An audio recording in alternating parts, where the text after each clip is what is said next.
지난주에 의정부에서 목회를 하는 후배 목사에게 초청장을 하나 받았습니다.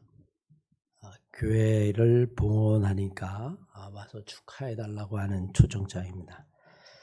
제가 그 교회 형편을 잘 아니까 전화를 했죠. 수고했다, 애 많이 썼다, 그런 격려의 이야기를 했습니다. 우리처럼 재개발에 포함되어 있어서 보상을 받아서 지은 교회인데 한 300평 정도를 지었습니다. 격려하고 이야기하다가 끝에 제가 물었어요. 빚이 좀 있느냐라고 했더니 형님 좀 있습니다. 얼마나 있냐 그랬더니 10억 정도 있습니다. 그 교회가 우리 교회보다 크지 않습니다. 가슴이 많이 아팠습니다. 빚 접은 목사의 경험을 누구보다도 잘 알기 때문에. 그래서 우리 교회에 관한 이야기를 묻길래 우리는 여차여차해서 지금 이제 이번 달 안으로 협의를 하려고 한다. 그렇게 이야기를 했더니 우리는 빚이 남지 않을 것 같다. 그렇게 이야기를 했더니 형님 성공하신 겁니다. 그렇게 이야기를 했어요. 성공한 교회, 성공한 목회. 물론 여러분 그 후배 목사가 저에게 이야기한 것은 빚이 남지 않으니까 성공했다라고 하는 의미일 겁니다. 하지만 종종 교회에 관한 이야기를 하면 성공했다라고 하는 이야기를 듣죠. 어떤 의미일까요? 그 성공의 의미가 혹시 대한민국에서 가장 땅값이 비싸다라고 하는 이 한남동 한복판에 공원 옆에 몇백 평을 짓는데 그걸 보고 성공한 것이라고 이야기할까요? 그렇다면 지금도 여전히 농촌이나 어촌에서 자그마한 목회를 하는 사람은 실패한 걸까요? 저도 바닷가에서 목회를 해보았지만 여간 어려운 것이 아니거든요. 세상의 모든 사람들은 성공하는 꿈을 꾸죠. 그러면 여러분 정말 성공이 뭘까요? 큰 일이든 작은 일이든 내가 목표한 것을 이루는 것, 그걸 성공이라고 이야기할 수 있을 겁니다. 금메달을 따길 원하는 사람에게는 금메달을 따면 성공이라고 말할 수도 있겠죠. 또 수많은 사람들이 열망하는 그런 목표를 이루는 상태를 성공이라고 이야기할 수도 있고, 아니 그냥 구체적으로 이야기해서 부귀와 명예를 얻었으면 그거를 성공이라고 이야기할 수 있을지 모르겠습니다. 우리는 어떤 의미에서든지 성공하기를 바라죠. 그래서 최선의 노력을 하고 경쟁에서 낙오하지 않으려고 죽을 힘을 다합니다. 성공하는 사람들에게는 박수를 보내고 성공한 사람을 승자라고 이야기를 합니다. 그리고 이 사회는 승자가 모든 것을 다 차지하기 때문에 부러움의 대상이 되죠. 그런데 성경을 좀 주의 깊게 읽어보면 그 성경은 의외로 성공이라고 하는 것에 대해서 별로 말하지 않습니다. 아니, 성공이라고 하는 단어도 찾기가 쉽지 않습니다.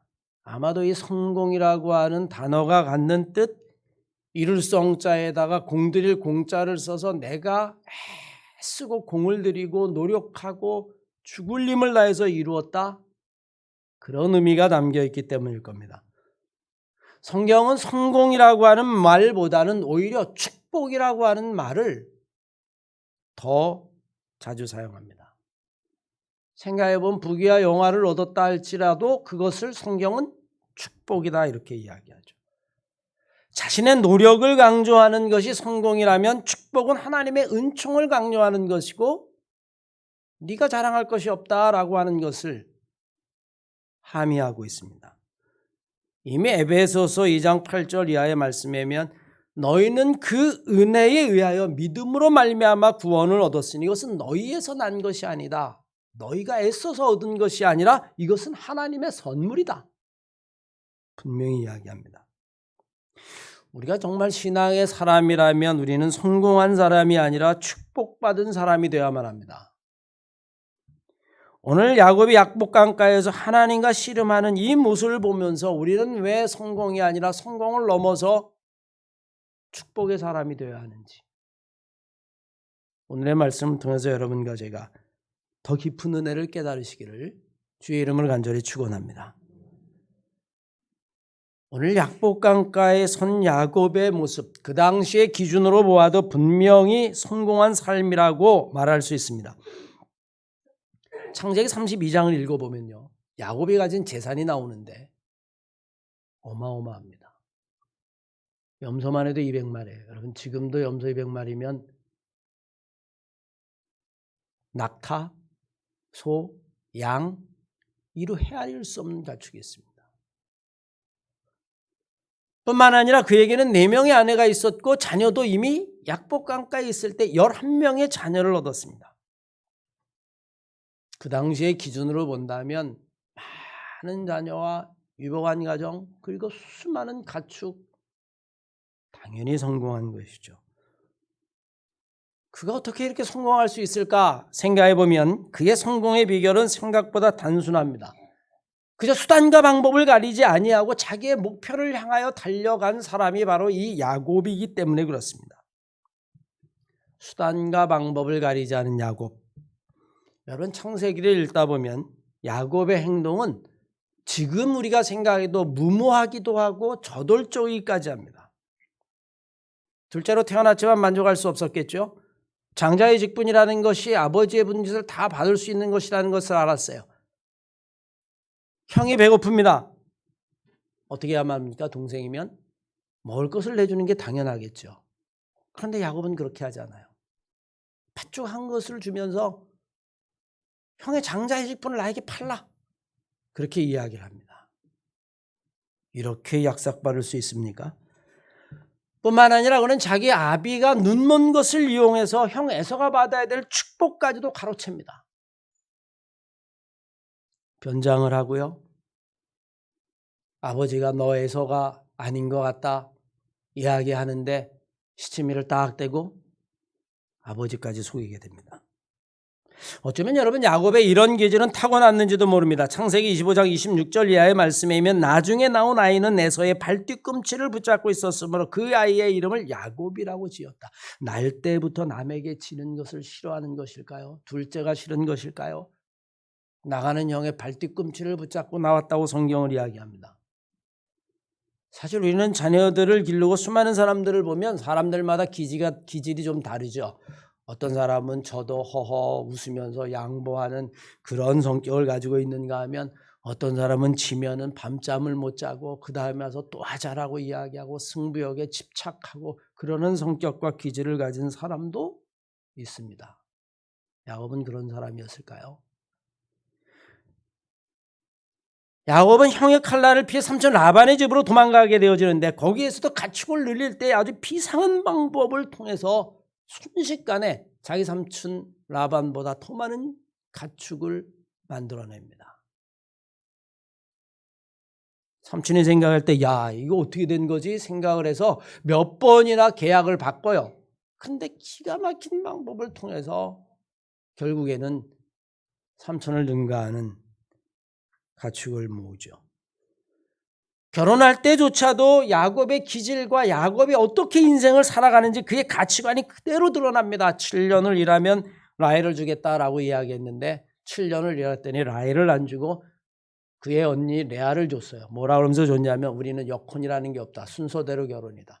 그런데 여러분, 우리 같으면 그런가 보다. 근데 라헬, 그 야곱이라는 인물은 그렇지 않았어요. 그래? 또다시 7년.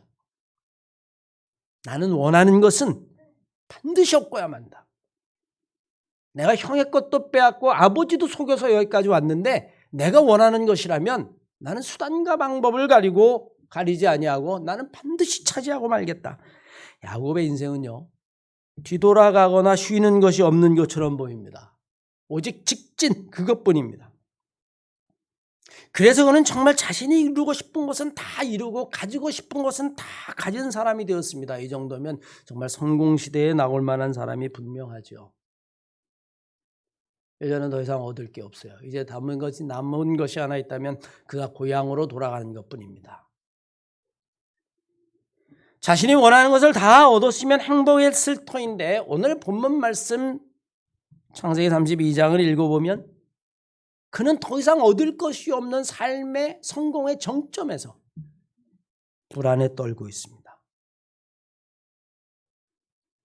오늘 32장을 여러분 1절부터 차근차근 읽어보면 이런 내용이에요. 이제 내가 아버지의 집에 돌아가야 되는데 아버지는 죽었고 형의 장자의 직분뿐만이 아니라 축복기도까지 속여서 내가 받고 여기까지 왔는데 과연 형은 지금 나를 어떻게 생각할까? 그의 인생이 불안해지기 시작했습니다. 수많은 가축들과 아내 그리고 자녀들을 얻기 위해서 자기가 정한 목표를 향해서 정신없이 달려오고 남은 생각하지도 아니하고 오직 자기만 생각해 달려와서 다 이루어 성공이라고 이야기할 수 있을지 모르겠습니다만 그 성공의 정점에서 그는 불안을 떨쳐버릴 수 없었습니다. 어쩌면 여러분 이 불안의 원인이 어디에 있을까요? 자기가 만들어 놓은 겁니다. 형이 배고플 때 팥죽 한 그릇을 줬다면 이럴 일이 없었겠죠. 그걸 이용해서 장자의 고난을 가로챘죠. 아비를 속였죠. 그것으로 인해서 형의 분노와 원망이 점점 컸죠. 형에서는 야곱이 자기를 2번이나 속였다고 분노하죠. 자기가 가지고 싶은 것, 이루고 싶은 것 그 이면에는 알고 보면 다른 사람의 눈물이 있고 다른 사람의 한탄이 있고 다른 사람의 슬픔이 있죠. 누구를 탓할 것도 없이 어쩌면 이 야곱이 약복강가에서 누리는 이 두려움과 불안이라고 하는 것은 자신의 성공을 향하여 질주한 것으로부터 비롯된 것인지도 모릅니다. 한마디로 말하면 성공을 위해서 뿌려놓은 불안의 씨앗인 것이죠. 이제 여러분이 야곱은 결정적인 순간에 그것이 자기의 삶의 가장 큰 불안으로 다가옵니다. 생각해보면 경쟁사회에서 성공이란 결국 누군가의 낙오를 통해서 얻을 수 있는 노획물 같은 것인지도 모릅니다. 그리고 이렇게 얻은 성공은 다시 빼앗길지도 모른다라는 불안감에 사로잡히게 됩니다. 우리들 주변에서도 성공 가도를 달리다가 낙오한 사례는 얼마든지 있습니다. 지금이야 대한민국 그러면 삼성, 현다이 여러분 이렇게 외국에서 알아주지만 한 40년 전에는요. 대한민국이란 나라가 어디 있는지도 몰랐어요. 올림픽 하기 전에는. 그때 일본의 소니라고 하는 회사는요. 모든 기업 가치 가운데 최고였었습니다. 미국에 가면 타임스퀘어라고 하는 우리나라 명동 같은 가장 번화한 곳 한복판에 광고판이 있으면 늘 소니가 그 자리를 차지하고 있었습니다. 여러분 한번 생각해 보세요. 소니, 테레비, 소니 워커맨, 소니 녹음기. 여러분 소니가 아닌 게 어디 있었나요? 우리 때는 그 소니 녹음기 하나 갖는 게 정말 소원이었었습니다. 그런데 여러분 지금 어떻게 됐죠? 지금 삼성에게 추월당하고 말았어요. 그러면 여러분 삼성은 편안하냐? 지금 세계 1위 자리를 빼앗길까 봐 얼마나 노심초사하는지도 모릅니다. 수원 가지고 안 됩니다. 평택으로 옮깁니다. 수십조 원을 투자합니다.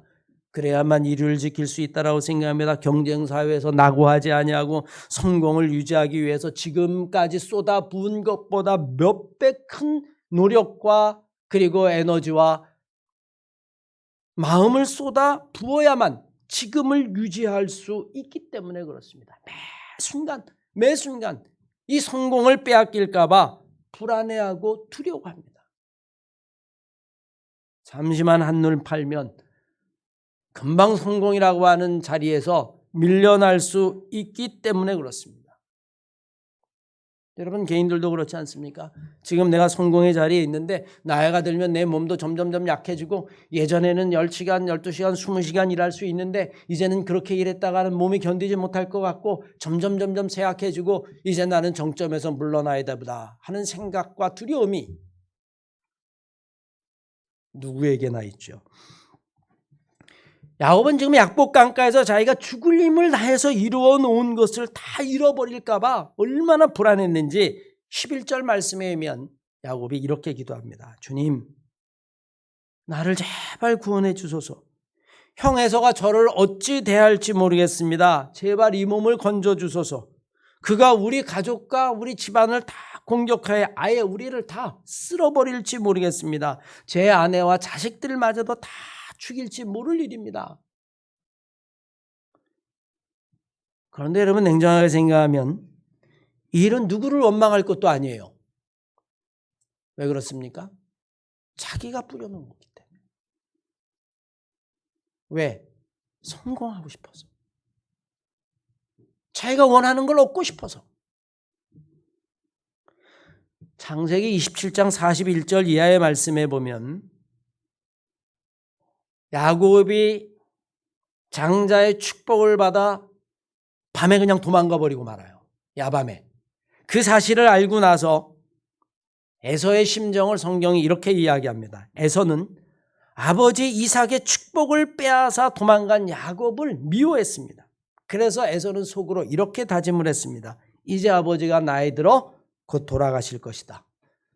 아버지가 있으니 그렇게 하진 못하지만 내가 아버지를 장사 지낸 다음에는 반드시 야곱을 죽여버리고야 말겠다.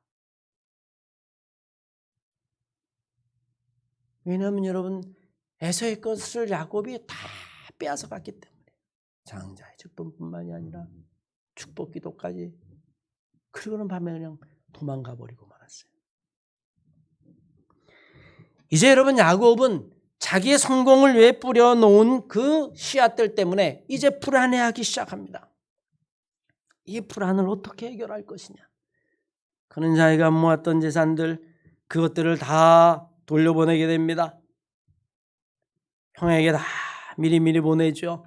그 가운데에 오늘 본문 말씀에 의하면 이제 그가 불안해서 이렇게 기도합니다. 그의 기도가 이것인데 26절 이하의 말씀에 의하면 그가 이르되 날이 세려 아닌 나로 가게 하라. 야곱이 이르되 당신이 내게 축복하지 아니하면 가게 하지 아니하겠나이다.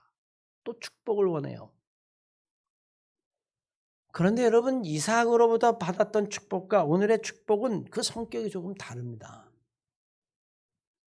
아버지를 속이고 받은 축복은 어떻게 해서든지 성공할 수 있고 그래서 남을 속이기까지 하고 그리고 형과 아버지의 속임을 통해서 얻은 기도라면 오늘 본문 말씀은 여러분 그런 기도가 아닙니다. 성공의 정점에 이르렀을 때에 간절한 마음을 가지고 오늘 본 말씀의 약복강가에서 씨름하며 기도하고 있는 거죠. 죽을 힘을 다해서 지금까지 달려와 목표를 다 이루었는데 그 성공의 이면에 있는 불안을 도저히 해결할 수 없다라고 하는 사실을 알았습니다. 그것은 자신의 노력이나 공으로 되는 것이 아니라고 하는 사실을 알았습니다. 삶의 불안을 해결할 수 있는 길은 성공이 아니라 하나님의 축복이고 하나님의 은혜라고 하는 사실을 깨달은 거죠.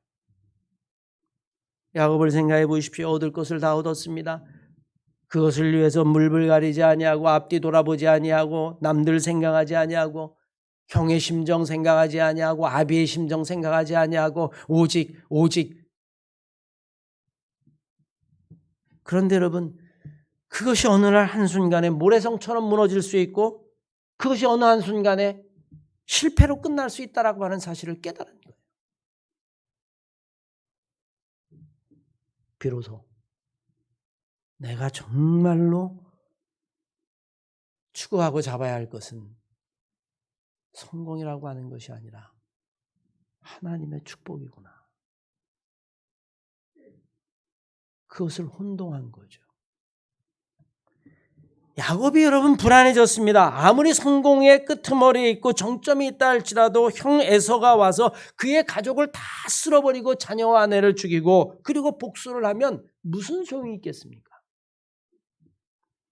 오늘 본문 말씀은 우리가 성공의 사람이 아니라 축복의 사람이 되어야 한다라고 하는 것을 분명히 말해줍니다. 우리가 바라보고 달려가야 하는 것은 성공이 아니라 하나님의 축복이라고 하는 이야기입니다. 우린 여러분 이렇게 이야기하면 그래 나는 아무 노력도 하지 않아도 하늘에서 오는 축복을 받아야 된다라고 하는 그런 의미의 말씀을 드리는 것은 아닙니다. 그저 하늘에서 축복이 뚝 떨어지기를 바라는 것 그것은 더더욱 아닙니다. 우리는 최선의 노력을 하고 수고도 하지만 그 결과가 성공이 아니라 하나님의 은혜요 축복이라고 하는 사실을 우리가 깨달아야 한다는 겁니다. 저는 바라원하기는 우리 사랑하는 한마음교회 성도 여러분들이 인생을 살 때 인생의 목표가 성공이 아니라 그 성공을 넘어 있는 하나님의 축복이 되시기를 주의 이름으로 간절히 축원합니다. 그러면 여러분 왜 성공이 아니라 축복이어야 할까요? 성경은 왜 성공에 대해서 그렇게 많은 것들을 이야기하지 않을까요? 성공은 자기 자신을 자랑하고 싶어 합니다. 아, 나 성공했어. 야, 나 잠 2시간 이상 자본 적이 없는 사람이야. 난 니들 다 놀러 갈 때에 나는 죽어라고 일한 사람이야. 내가 그렇게 애쓰고 노력해서 내가 여기까지 온 사람이야. 성공은 자기를 자랑하죠. 하지만 여러분 축복은 자랑할 게 없어요. 왜냐하면 축복은 내게 온 것이 아니라 하나님이 내게 주신 것이고 정말로 내 삶에 주어진 모든 것들이 축복이라고 생각한다면 그것은 하나님 앞에 감사하는 것 그것밖에 할 게 없기 때문입니다. 뿐만 아니라 여러분 성공은 실패에 대한 불안을 담고 있습니다. 말씀드린 대로 나는 성공했어. 그런데 여러분 어때요 이제? 그 성공을 유지할 자신이 없어요. 건강도 안 따라줄 뿐만이 아니라 주변의 환경도 다 바꿨어요. 그런 여러분 불안한 겁니다. 그 불안의 종류는 다르지만 성공의 끄트머리에는 불안이 있습니다. 하지만 여러분 축복은 하나님의 은총 속에 평화가 있습니다. 왜냐하면 그것은 하나님이 그저 내게 선물로 주신 것이라고 하는 것을 이미 깨닫고 있기 때문이죠. 성공이라고 하는 건 고난이 다가오면 불안합니다. 내가 이것을 이기지 못하고 내가 여기서 꺾이면 어떡할까 생각하지만 축복은 고난조차도 유익이라고 이야기합니다. 내가 이 고난을 통하여 하나님의 율례를 배웠다. 내가 이 고난을 통하여 하나님이 내게 원하시는 것을 배웠다. 내가 이 고난을 통하여 하나님이 내게 무엇을 말씀하시는지를 배웠다. 성공은 앞만 보고 달려가기 때문에 자기와 자기 주변을 돌아보지 못합니다. 여러분 한번 생각해 보십시오. 야곱이 형의 심정을 생각했더라면 그럴 수 있었을까?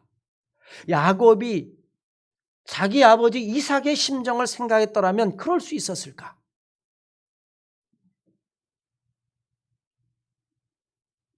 동생에게 배반당하고 아버지는 둘째에게 배반당하고 그런 것들을 생각했더라면 그럴 수 없었을 거예요. 성공은 여러분 뒤돌아보지 않을 뿐만이 아니라 주변에 있는 사람도 생각하지 않습니다. 하지만 여러분 축복은 자기를 돌이켜볼 뿐만이 아니라 주변에 있는 사람도 돌이켜봅니다. 더 중요한 것이 하나 있는데 성공은 자기가 이룬 것이기 때문에 나누기가 아깝습니다. 내가 이것을 어떻게 얻은 것인데 이것을 내가 어떻게 붙잡은 것인데 내가 이것을 얻기 위해서 어떻게 노력한 것인데 그런데 여러분 축복은 그렇지 않아요.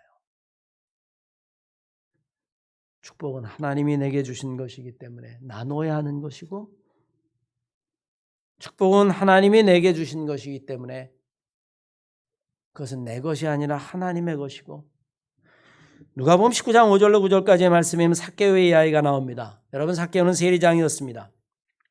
키도 작았어요. 자기에는 신체적인 핸디캡뿐만이 아니라 사람들에게 손가락질 받는 거 오직 돈과 명예 이거에만 인생을 바친 사람이라고 이야기도 과언이 아니죠. 그가 세리장이 됐으니까요. 그런데 그가 주님을 만나게 됩니다. 주님이 삭개오에게 이야기하죠. 삭개오야 내가 오늘 너의 집에 들어가서 유해하겠다. 그러자 여러분 삭개오가 주님이 오신다라고 하는 이야기에 그것이 자기에게 준 은혜와 축복이라고 하는 사실을 알았어요. 그래서 삭개오가 그 문 앞에 서서 예수님에게 이렇게 이야기합니다. 주님, 내 재산의 절반을 이유도 없이 묻지도 않고 따지도 않고 내 재산의 절반을 가난한 자들에게 나눠줄 뿐만이 아니라 내가 만약에 누구의 것을 속인 것이 있으면 내가 4배를 그에게 갚겠습니다. 그제서야 비로소 깨달은 거죠. 세리장 삭개오가 모았던 모든 재산이 자기가 악착같이 주변도 돌아보지 아니하고 정말 돈벌레같이 그렇게 모았던 거라면 주님을 만나는 순간에 자기에게 주어진 모든 것들은 하나님의 축복이라고 하는 사실을 깨닫고 절반을 나누고 4배를 갚겠다. 주님이 이렇게 말씀하시죠. 오늘 이 집에 구원이 찾아왔다. 우리가 갈망하고 달려가야 할 폿대는 성공이 아닙니다. 그것은 말 그대로 스스로 노력으로 내가 이룬 것이기 때문에 나는 이렇게 성공했는데 하는 마음으로 교만해질 수 있고, 나는 이렇게 해서 성공했는데 너는 뭐야? 너는 왜 이렇게 게을러? 그래서 남을 폄하하거나 무시할 수밖에 없습니다. 그 순간에 우리는 이미 실패한 사람이 되고, 실패할 수밖에 없는 사람이 되죠. 우리가 정말로 달려가야 할 표대는 하나님의 축복입니다. 이것은 내 공로가 아니라 하나님의 은총일 뿐이라고 하는 고백이고, 내가 하나님의 복을 받은 사람이니 정말로 감사하구나. 이것이 내게 주신 하나님의 축복이라면 이것을 다른 사람들과 나눠야겠다라고 생각하는 것, 그것이 바로 하나님의 은혜라고 하는 사실을 우리는 분명히 기억해야만 합니다. 여러분, 성경은요, 구원에 대해서도 분명히 이야기해요. 너희들이 믿음으로 말미암아 구원을 얻는데 그 믿음도 에베소 2장 8절 말씀이면 너희에게서 난 것이 아니라 그건 하나님의 선물이다. 그러니 구원받았다고 자랑하지 마라. 겸손해라. 너희들이 노력해가지고 구원받은 줄 아느냐? 내가 하나님의 복을 받은 사람이라고 하는 것을 느낄 때 우리는 감사할 수 있고 나눌 수 있는 사람이 된다는 사실이에요. 사랑하는 함께 성도 여러분, 우리는 단지 성공한 사람이 되어서는 안 됩니다. 그 성공의 이면은요, 오늘 야곱이 우리에게 보여준 성공과 별반 크게 다르지 않습니다. 정신없이 앞을 향해 달려가는 거고요, 남을 생각하지 않는 겁니다. 부모도 생각하지 않는 거예요. 형제도 생각하지 않는 겁니다. 우리는 그것을 향해 달려가는 것이 아니라 우리는 하나님의 축복을 향해 달려가야만 합니다. 많건 크건 그것이 무엇이든 이게 하나님의 축복이라고 생각하는 사람은 자기의 공로를 내세울 것이 아무것도 없습니다. 작은 것도 나눌 수 있고요, 큰 거는 말할 것도 없고. 우리 한마음교회 성도 여러분들은 어떻습니까? 우리 교회는 어떤가요? 여러분, 우리 교회는요, 아무리 한남동에 정말 한복판에 공원 옆에 이거보다 2배 이상 넓은 땅에 몇백 평을 지어서 빚 없이 봉헌한다 할지라도 여러분, 우리는 성공한 교회가 아닙니다. 우리가 한 것이 없기 때문에 그래요. 우리의 공로가 없기 때문에 그렇습니다. 우리는 자랑할 것도 없고 우쭐거릴 것도 아무것도 없습니다. 우리가 하나님의 축복을 받은 것만은 분명합니다. 그건 하나님이 값없이 우리에게 주신 은혜일 뿐입니다. 당연히 우리는 그 축복을 나누어야 하고 그 은혜를 나누어야만 합니다. 내가 한 성공이라고, 나의 성공이라고, 우리 교회의 성공이라고 생각하면 움켜쥐려 하고 나만 가지려 하고 아깝고 인색하고, 그러나 그것이 정말로 은혜라고 생각한다면, 값없이 하나님이 주신 축복이라고 하는 사실을 안다면 우리는 과감하게 나눌 수 있고 함께 할 수 있고, 그래서 우리는 자랑할 것이 없고 하나님만 영광을 돌리는 그런 교회와 성도가 될 수 있습니다. 성공한 사람이 아니라 축복받은 사람이 되시기 바랍니다. 우리 교회도 성공한 교회가 아닙니다, 여러분. 행여 누가 그렇게 이야기하거든 그 말을 듣지 마십시오. 우리는 그저 값없이 그냥 복받은 교회예요. 아무것도 하지 않고 복을 받았으니 당연히 나눠야 하는 겁니다. 당연히 감사해야 하는 것이고요. 당연히 겸손해져야 하는 겁니다. 우리 한마음교회가 성공한 교회가 아니라 복받은 교회. 여러분들도 나는 성공한 사람이야. 행여 그렇게 생각하지 마시고 나는 하나님의 은혜를 받고 복을 받은 사람이다. 그렇게 믿고 신앙생활 하시기를 주님의 이름으로 간절히 축원합니다.